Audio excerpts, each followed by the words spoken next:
Hi everybody, welcome to today's webinar. We are just getting started.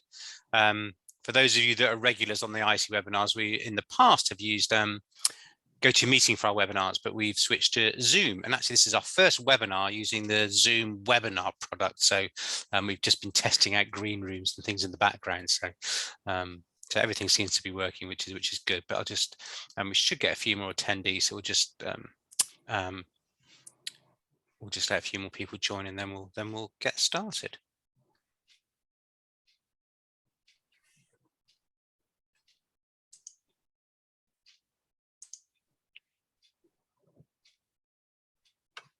There we go, we've got quite a few more now. Right, why don't we get started? Because I'm conscious of time. Time is always very precious at the moment.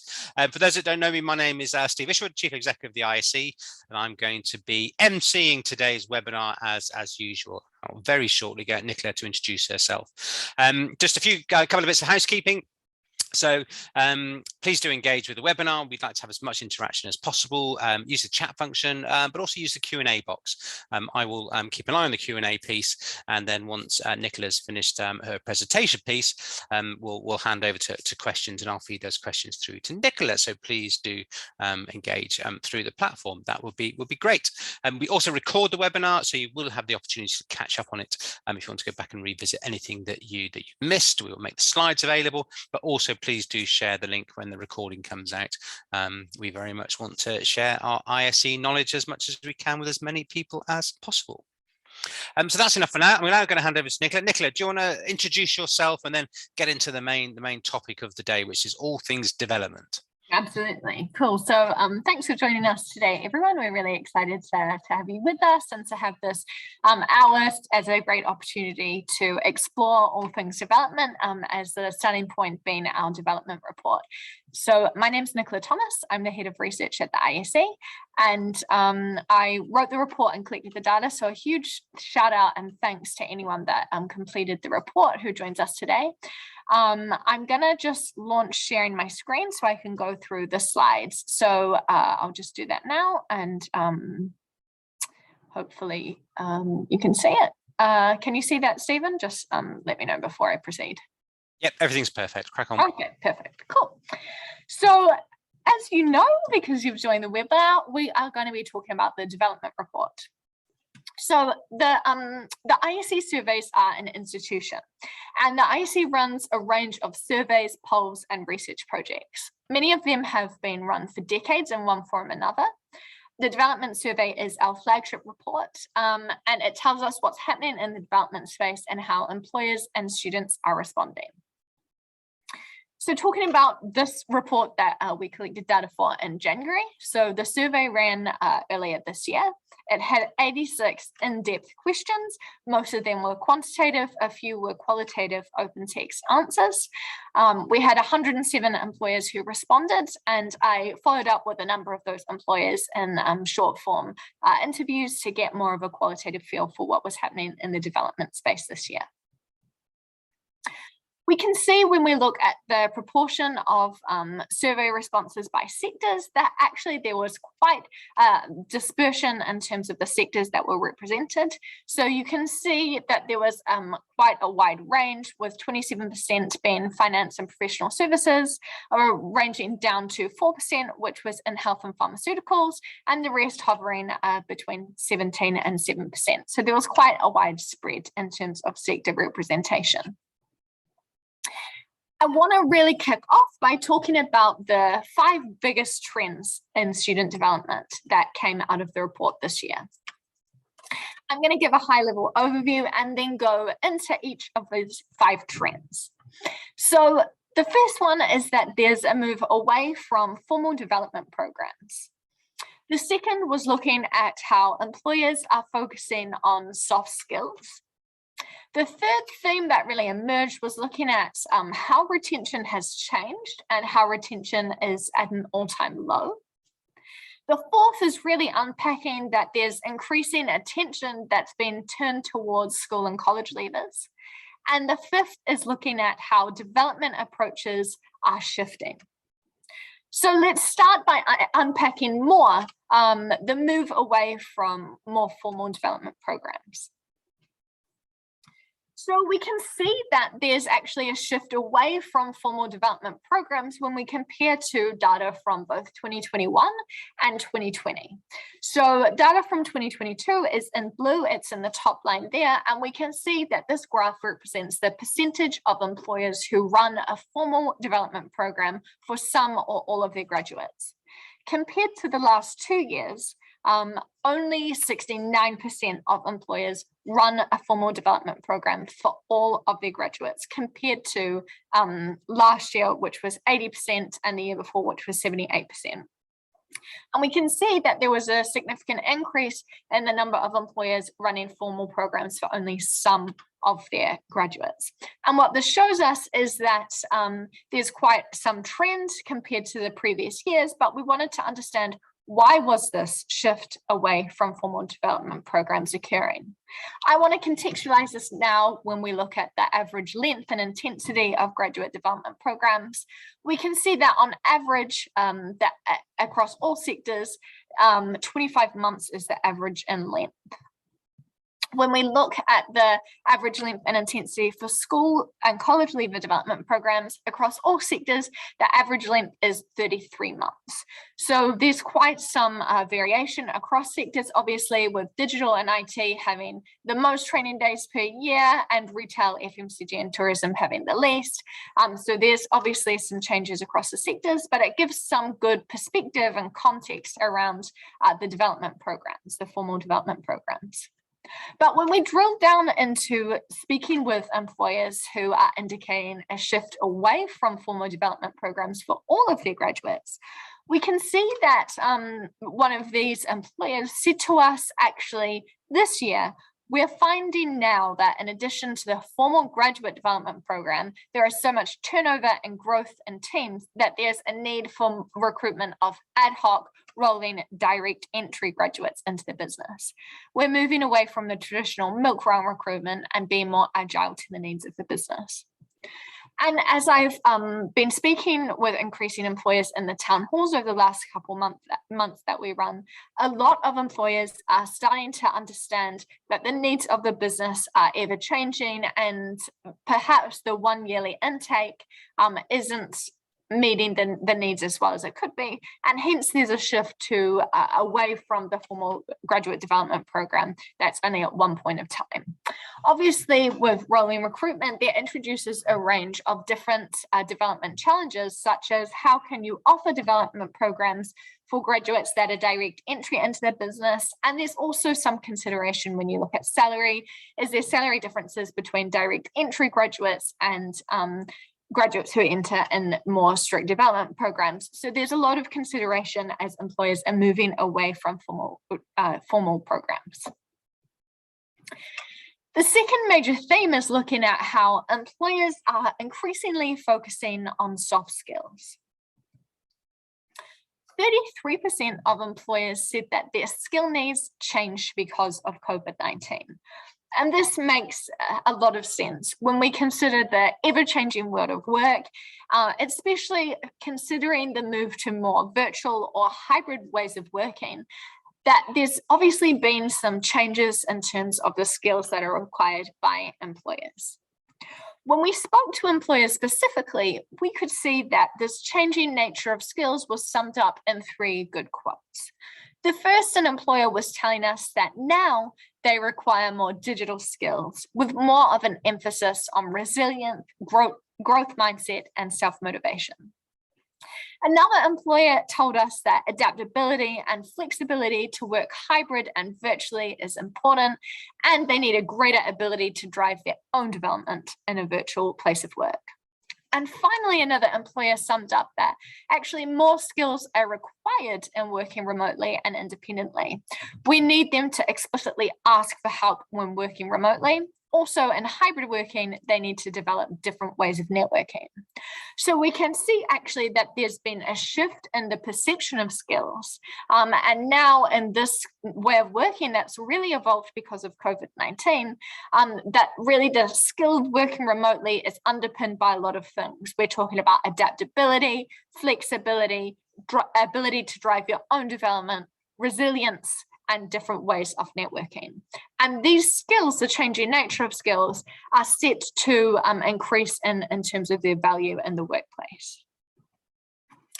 I spoke with Helen Hughes, who's a professor at the University of Leeds, and I spoke with her around a large multi-year study that she's currently running. She is asking, how do early career hires develop their skills?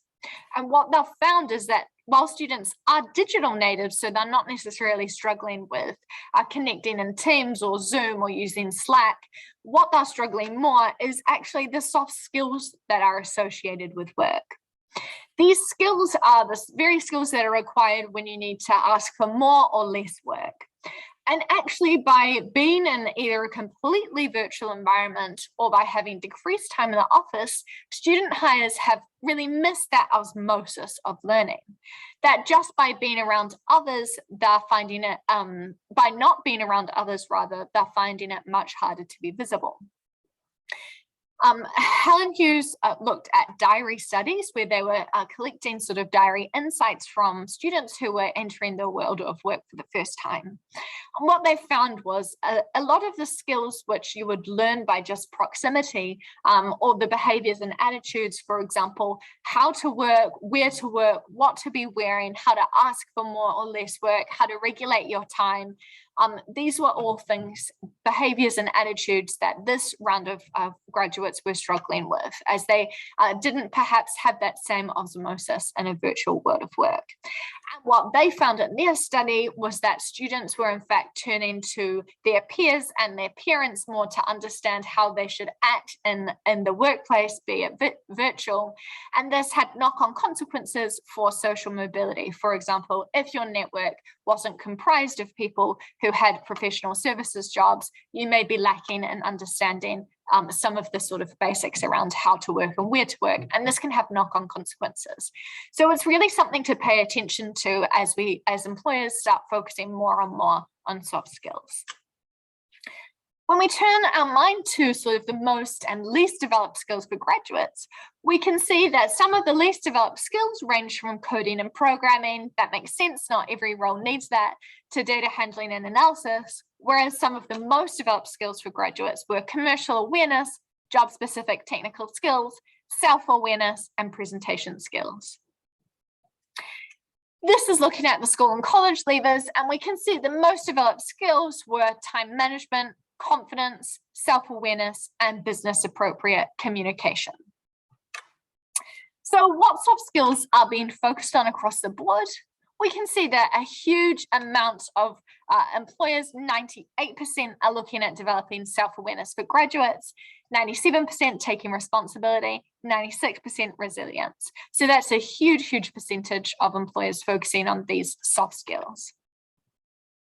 When we look at school and college leavers, we can see that there's also a huge range, 70, 72%, 78% in these top three soft skills, behaviors or attitudes for student hires. Moving to the next point, it's really interesting to consider sort of the changing face of retention. And we can see in our data that actually retention is at an all-time low compared to previous years. So casting our mind back to 2011, we can see that actually over the last 10, 11 years, there's been quite some considerable shifts in retention. So looking back to 2011, 2012, and 2013, the retention was hovering for graduates around 79, 81, 79%. So we're looking at sort of the 80% mark. Retention peaked in 2016 at 83% from graduates, but really since that time, there's been a downwards trend. And that downwards trend has lasted really considerably until now and continued to decrease throughout the pandemic, with the proportion of the cohort retained at 3 years in 2022 only hovering around the 72% mark. This is quite a considerable drop from just 2016, an 11-point drop from 83%. We only started collecting data on school and college leavers in 2019, so we have a shortened time frame there, but we can see even throughout the pandemic, there's still been a drop in retention for school and college leavers, with school and college leavers hovering at the 71% of retention rate at 3 years into their role. When we look at retention rates at the 2, 3, and 5 year mark after joining, we can see that there's definitely some differences between school and college leavers and graduates, with graduates having an increased downwards trend until 5 years, with only 53% of graduates being retained 5 years after joining, whereas for school and college leavers, 64% of these employees were retained 5 years after employment, which is actually quite a considerable amount.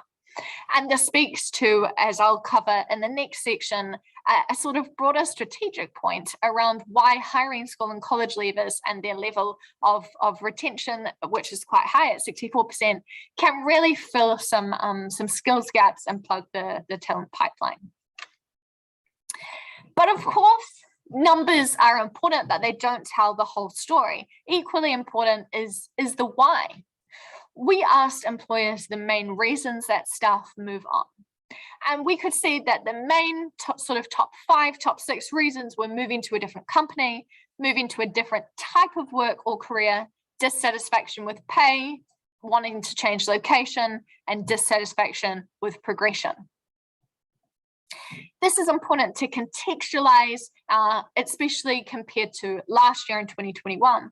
And contextualize within these findings, we can see that actually there's been a significant increase in people moving to a different type of work and career, as well as a significant increase in people being dissatisfied with both their progression, increased 13 percentage points, and dissatisfaction with pay, increased 12 percentage points.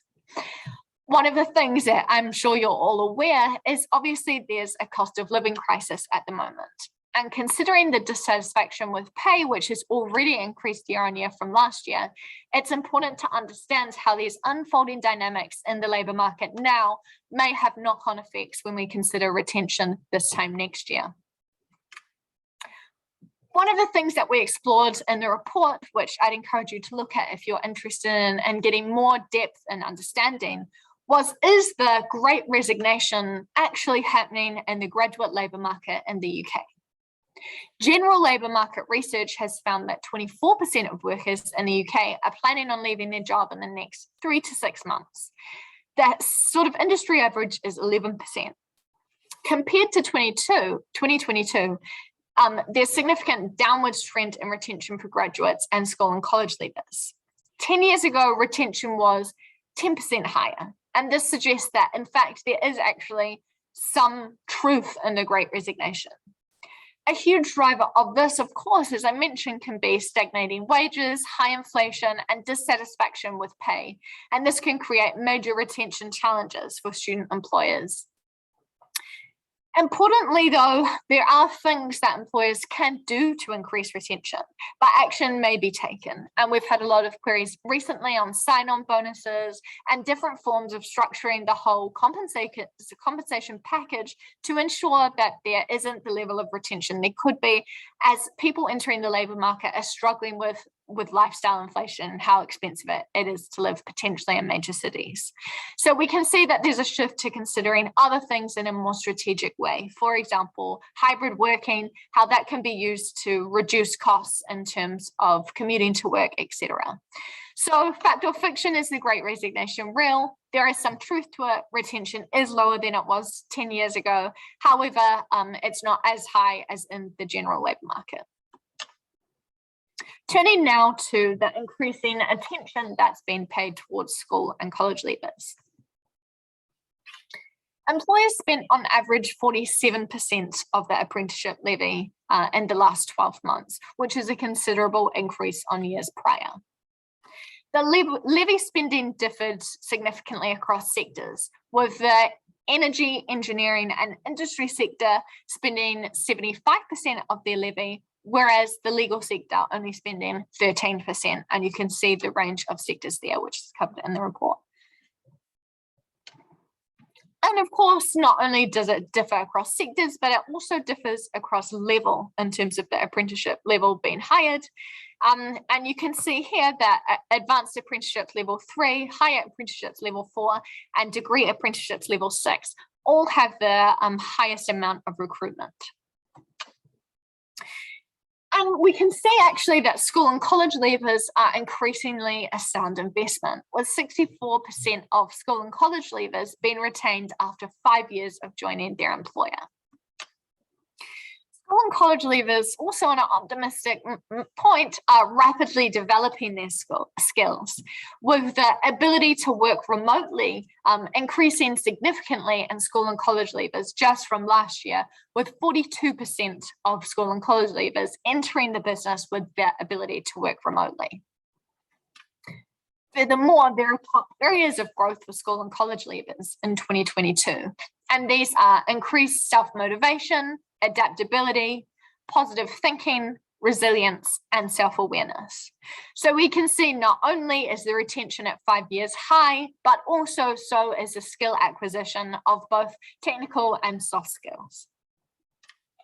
When we look at the recruitment growth and forecast for the next year, we can see that at the beginning point of the pandemic, 2018 to 2019, to now at 2021, 2022, actually, school and college leavers, which is the top green line, haven't had the same dip or decline in vacancies as was experienced in other types, graduates, which is the blue line, interns, and placement students. And this shows the projected growth year on year for our employees, and the respondents to our surveys is charting significant growth for school and college leavers. So it shows that more and more attention is being paid to using the recruitment of school and college leavers and developing school and college leavers in a strategic way. Now, moving along to the development approaches which are shifting. So, development in a virtual world. Obviously, we know that the pandemic and the change to hybrid or virtual working has drastically changed both recruitment and development. 72% of employers said that their development activities are now delivered virtually. 50% of employers expect that their development activities will continue to be delivered virtually in the future. This is a significant amount. 71% of employers feel that the quality of their training has actually remained the same throughout their virtual delivery. And 27% of employers think that remote development activities are negatively impacting early career hires' ability to progress. So we can see here that there's quite some variation in the views, where on the one hand, actually having remote development activities can negatively impact early career hires. But on the other, it can save employers both time and money and deliver the same service at the same quality.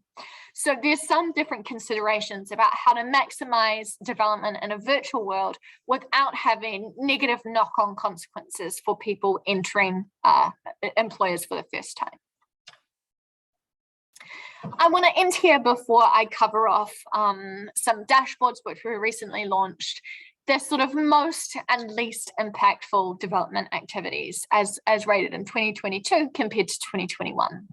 We can see that across both years, actually, the rotation between different business functions has been ranked the most impactful activity over the last 2 years. This year, the second most impactful activity was looking at experiential learning. And this is obviously closely related to the rotation between different business functions. And third was the engagement with senior leaders in the organization.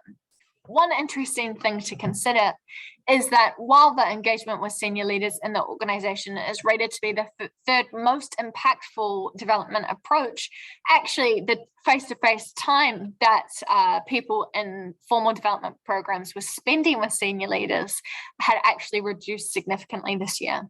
So I think casting the net wide and understanding the changes in the development space, it's important to understand how to continue maximizing networking and broadening the network of those entering organizations with senior leaders, whilst still maintaining that in a virtual world of work.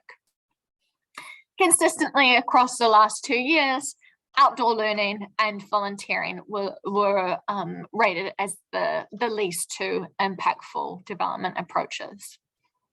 So that hopefully gives you a good flavor, a good high-level overview of some of the results and trends that came out of the development report this year. Obviously, it's a very long report. There's a lot of different moving parts in there, and it goes quite deep into certain things. So if you're interested in finding out more, I would encourage you to read it. It's on our website. We have a whole host of blogs about it as well that are available to the public. If there's anything specifically which you are interested in, feel free to drop me an email. We can, of course, talk about it in more detail. But I just want to talk about our new development dashboards that are on our website. You can see here that we have both recruitment and development dashboards. These look at retention as well as training, progression, and they really show a whole host of different statistics that you can input and change by sectors. I would encourage you to make use of these to look at how your sector compares to others. And if you have any more specific questions, you can have a play around with the dashboards that are both recruitment and development. But otherwise, I would encourage you to engage with the material that we have online. The report you can find in our publications page.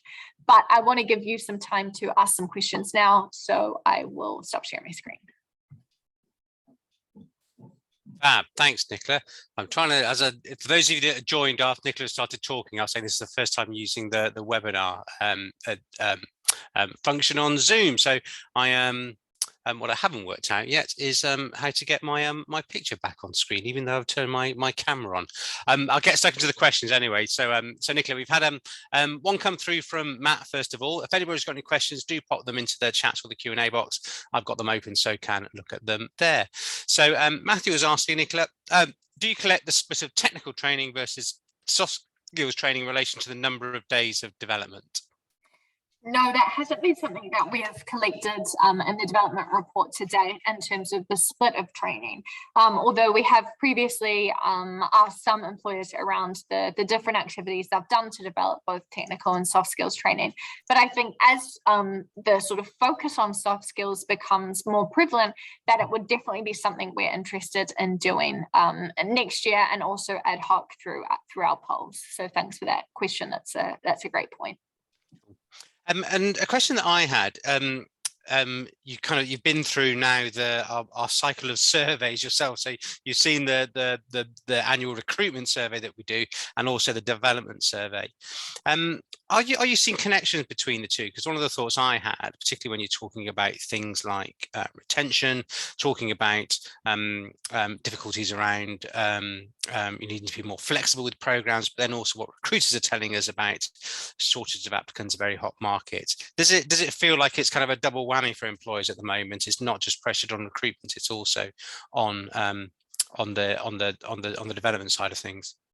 Yeah, absolutely. I think that there's sort of an increasing number of pressures in terms of what we've heard from our employers is that really the numbers that they're looking to recruit has continued to increase in the last 2 years. And especially now there's more vacancies as we released in January than there has been even pre-pandemic. So on the one hand, there's increasing pressure to recruit, but also to recruit in the right way with the right methods, be that psychometric assessments, recruiting for skill, strength-based or potential. But then on the other hand, especially in a hybrid or virtual environment, it's looking at how we can develop these staff in a way which is engaging, which is helping them to socialize to the world of work potentially for the first time. So I think that there are increasing pressures. And I think, unfortunately for employers, that's only going to come even more into focus with the cost of living crisis, as now potentially over the last few years and previous to that, people were looking for value jobs that potentially were more related to their personal preferences or to their values and to their interests. But perhaps actually salary and financial security is going to become more front and center of people's minds. And just anecdotally, I remember in the financial crisis, my own parents were encouraging my brother, who's a really drifted jazz drummer, to, maybe consider going to, medical school or something, because the sort of thought that you would be entering sort of a degree that didn't have a vocational output was intimidating for them. So maybe that sort of shift back into more of a financial safe position will take front and center for graduates' minds. Got it. And one of I noticed there was a little bit of conversation on Twitter around the development report and the language of soft skills versus technical skills, etc. Is that something you have a view on, and actually what's the correct terminology for the non-technical skills? I know it's quite a minefield debate to enter into. It's not something I've asked you yet, so I wonder what your thought was. Yeah, I think it's interesting, and it comes down very much to, there's actually so many layers in it. When we consider soft skills, if we use sort of the phrase soft skills, it does inherently, in some ways, undervalue them, because there's a natural bent towards technical skills as something that's more valuable. But when we actually consider the role of automation in society and automation in roles, for example, if we're to think of doctors, AI algorithms now can actually predict sort of melanoma and various forms of cancer more effectively than even well-trained technical doctors or radiographers. And so when we think the technical skill could be, for example, identifying cancer, if that can be outsourced to an algorithm, then actually a lot of roles which have previously relied on technical skills, the soft skills start to become more and more important. For example, being empathetic and communicating effectively with patients. And we can see that across a range of sectors, for example, paralegals, even in retail. So it starts to actually change and shape our mind. What is a soft skill and what is a technical skill? And if we can start to automate more and more technical skills, potentially the things and the skills that make us distinctly human, and add more value to the workplace in terms of being an effective communicator, self-regulation, self-awareness, start to increase in value. So that was sort of a long way of saying, I don't think there's a perfect answer. Some people call them human skills. Some people call them distinctly human skills. Some people call them attitudes and behaviors. I'm not so sure that it matters in some ways what we call them, as long as we're all sort of understanding that soft skills isn't a cop-out for things that don't matter, but rather it's a perspective of the things that matter a lot. Yes, agreed. It is a tricky one, isn't it? I sometimes think it is. Yes, I like the life skills. The human skills are not one I've come across before, so that's a new addition to the debate. One of the other questions that I had was around retention, because it was quite interesting what you showed in terms of school leaver retention and graduate retention. Now, have I got this right, that shorter term, i.e. 3-year school leaver retention seems to be a bit below graduates, but in the long term, it's fine? Because I know that anecdotally employers have always told us one of the reasons they like school leavers is they do tend to stay longer, something to do with making a firmer career decision a bit earlier. But anything more that you can do to shed light on what the retention data is telling us? Because I know, again, it's a very hot topic at the moment. Yeah, definitely. So you are right that in the short term at 3 years, the slightly lower than graduate school and college leavers in terms of their attrition or retention rather. Hovering at 5 years, then there's an increased percentage difference between school and college leavers and graduates, with school and college leavers having higher levels of retention. And what we can see by this is that actually, there are a number of factors. Obviously, apprenticeship programs can be longer than graduate programs, so that can lend some weight as to why apprentices at the school and college leaver level may actually stay on longer. Some of the employers that we've spoken to say that people can be hired into an apprenticeship scheme and even move into a graduate program. And so that could take them right up until 5 or even 6 years. So there's some reasons, if it's in formal development programs, that school and college leavers can stay in a business longer through formal programs. But on the other side, as we've talked about, the sort of myth of the generation who flit around different workplaces, doesn't necessarily ring true for school and college leavers. And anecdotally speaking to an employer last week, they were saying that people who enter the business at such a young age that usually have such strong social connections because they've spent such a significant part of their life. 5 years, if you entered at 17 or 18, is a big chunk of your life.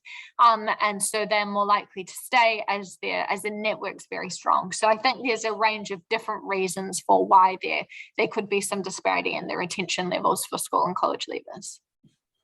Fantastic. That's great, Nicola. Thanks. Well, that's all the questions I had, and I haven't seen any come through since. So if anybody's got one, pop it in very quickly, because I was just going to ask to end, Nicola. Obviously, the next main annual report we do will be our annual recruitment survey, which will come out into the field the back end of summer. But our pulse surveys, etc. What things are you going to be working on in the meantime that people should look out for? Definitely. So we have the report about to launch for a poll we did last month about recruiting for potential. This month, we're also looking at what does the graduate market for the next 12 months look like.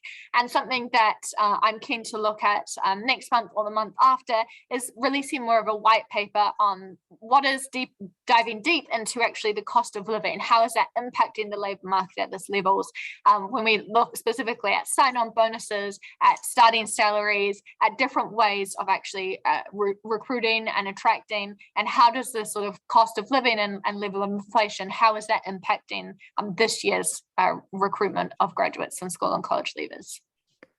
Fantastic. Thanks, Nicola. I think that's it for everything now. That's really great. Really good thorough précis of what was in the development report and what the hot topics are at the moment. So thanks very much, Nicola. Nicola shared her contact details. If you've got any questions, please do let us know. More than happy to respond to those. You can get the report on the website. A final plug before we just leave on the summer conference. If you have not booked your place yet, we will be back face to face, which is really exciting. We'll be at the Grand Hotel in Brighton this year. We've got about 200 people, over 200 who booked already, so we've got a good turnout. The awards ceremony there, but also some really rich sessions. So do go onto the website, have a look. We've got all the keynote sessions up there. We've got a couple more to add, so there's even more to be added. And then we're also going to have the agenda up for you next week. So because the agenda's not fully there yet, we've extended the early bird rate by a couple of weeks. So get onto the website, have a look, and book your place before all the spaces go. Thanks again, Nicola. Thanks for that session. Really good. As I said, any questions, please do let us know. Talk to you all on a webinar soon, hopefully, and if not, see you in person in Brighton, which is only, less than 2 months away. So cool. See you later. Thanks everyone for joining. Thanks, Nicola. Cheers. Thanks all. Bye now.